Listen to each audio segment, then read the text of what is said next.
दोस्तों, आप लोगों ने सुना होगा कि दुनिया में दो तरह के लोग होते हैं। एक जो छोटी सी प्रॉब्लम आ जाने पर घबरा जाते हैं और दुखी हो जाते हैं। दूसरे वो लोग जो चाहे कितनी भी बड़ी मुश्किलें उनकी ज़िंदगी में आ जाएं, लेकिन वह हमेशा खुश रहते हैं, हर प्रॉब्लम में अपने आप को संभाल लेते हैं। एक वो जिनके पास सब कुछ होते हुए भी आपको वो हमेशा दुखी ही मिलते हैं, और दूसरे वो जिनके पास कुछ हो या ना हो लेकिन वह आपको हमेशा खुश और मुस्कुराते हुए ही मिलते हैं। आज हम आपको इस वीडियो के द्वारा यही बताने की कोशिश कर रहे हैं कि मुश्किलें तो आती जाती रहती हैं, अच्छा और बुरा वक्त कभी नहीं ठहरता।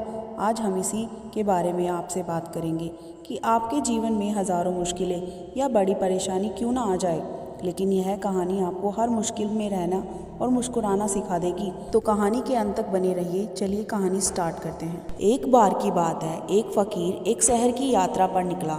यात्रा करते करते उसे रात हो गई। जब रास्ते में रात हो गई तो वह एक व्यक्ति के घर रुका।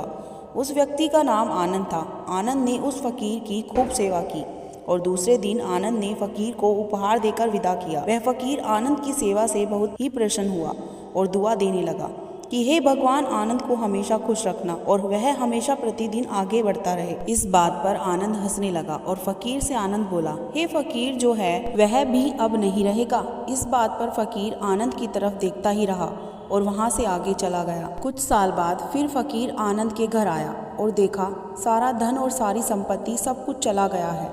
आनंद एक गाँव में एक बड़े जमींदार के यहाँ नौकरी कर रहा था।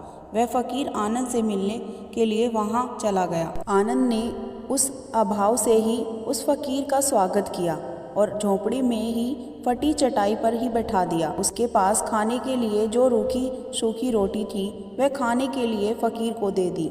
जब फ़कीर वहाँ से जाने लगा तो फ़कीर की आंखों में आंसू आ गए और फ़कीर कहने लगा, हे भगवान, तुमने यह क्या किया? तो आनंद फिर हंसा और कहने लगा, अरे फ़कीर, तू क्यों दुखी हो रहा है? ईश्वर हमें जिस हाल में भी रखें, हमें हमेशा खुश रहना चाहिए, उसे धन्यवाद देना चाहिए। समय सदा बदलता रहता है और इतना ही नहीं, यह भी समय नहीं रहने वाला।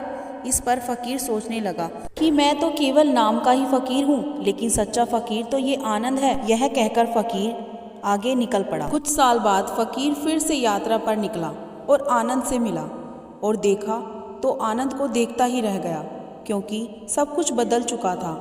आनंद अब जमींदारों का जमींदार बन चुका था। उसे मालूम हुआ आनंद जिस जमींदार के यहाँ नौकरी कर रहा था उसकी कोई संतान नहीं थी और अपनी सारी संपत्ति और जायदाद आनंद को दे दिया। यह सुनकर फ़कीर बहुत ही खुश हुआ और आनंद से कहा, अच्छा हुआ वह गुजर गया है, भगवान करे अब तुम ऐसा ही बने रहो।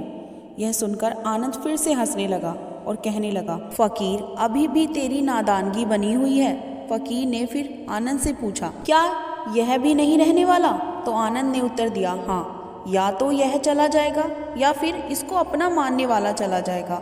यहाँ पर कुछ भी रहने वाला नहीं है। अगर कोई चीज़ शाश्वत है तो वह है हमारी आत्मा, वो है हमारे मन की शांति, वो है हमारे मन का सुकून, और बाकी जो कुछ भी है वह हमेशा रह ही नहीं सकता। फ़कीर ने आनंद की बातों को बहुत ही ध्यान से सुना और वापस चला गया। कुछ सालों बाद फिर से फ़कीर उस गांव से गुजरा तो आनंद का महल तो था, लेकिन उसमें आनंद ही नहीं है।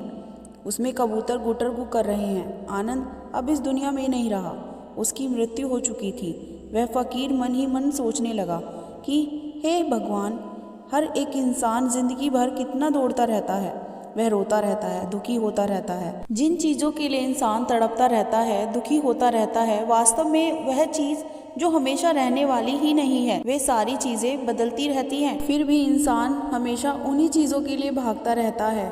उसे पता है कि वह चीज़ें ज़्यादा टाइम के लिए नहीं ठहरेंगी। तो दोस्तों, यह कहानी यह सिखाती है कि हमेशा ज़िंदगी में जो भी मुश्किलें, तकलीफ़ या दुख आए तो हमें यह सोचना चाहिए कि ज़िंदगी में इससे पहले मुश्किलें या उलझनें आई तो क्या वह हमेशा रुकी रही?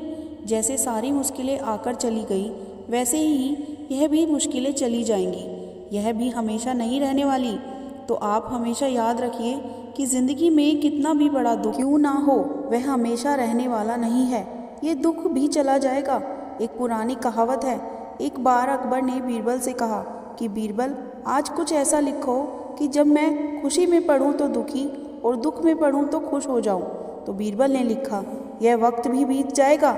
यह एक ऐसा वाक्य है, जब इसे खुशी में पढ़ें तो दुख होगा और दुख में पढ़ें तो खुशी होगी। मुझे उम्मीद है कि आप सभी को आज की कहानी बहुत ही पसंद आई होगी।